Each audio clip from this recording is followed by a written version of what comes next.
It's leading up to the arrest of to 22 and a half years in jail. Tonight, a judge ordering that release of 2 body camera videos. See your other hand. Please, Ms. Bolt, and shoot you step up. Hi, I'm Aitana. I'm Majo. I'm Valerie. And I am Ruben, and this is Racism in the 21st Century, George Floyd. The police are supposed to be there to protect and to serve, but being black and being male, you've got 2 strikes against you. Christopher Darden. Since humanity has use of reason, black people have always suffered of discrimination, right violations, and even slavery.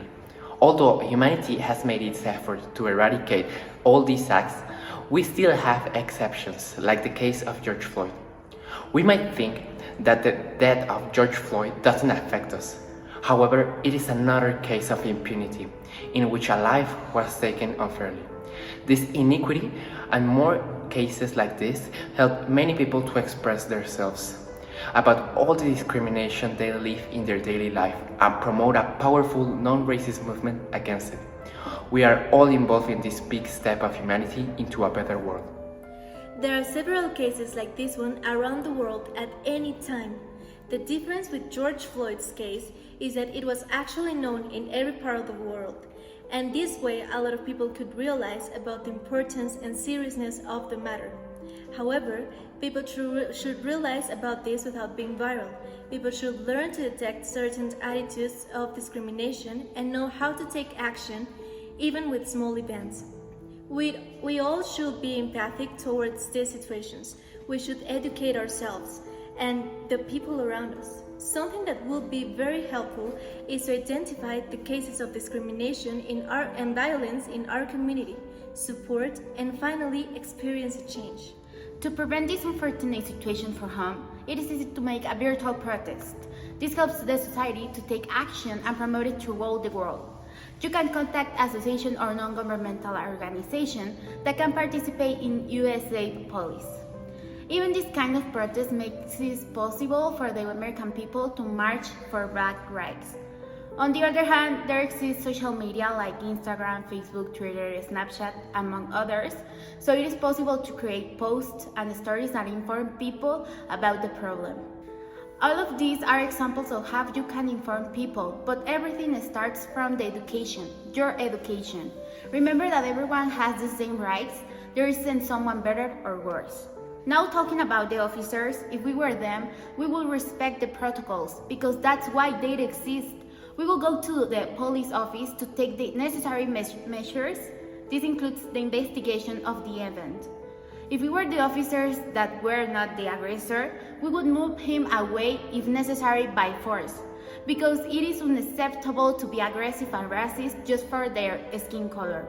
The United States of America has always had its racial history. If we were a relative of George Floyd, imagining ourselves in the role of an African American and having known the atrocity that happened with him, and also knowing that it was committed by white cops, we will have found it difficult to be helped as quickly and effective as if we were white.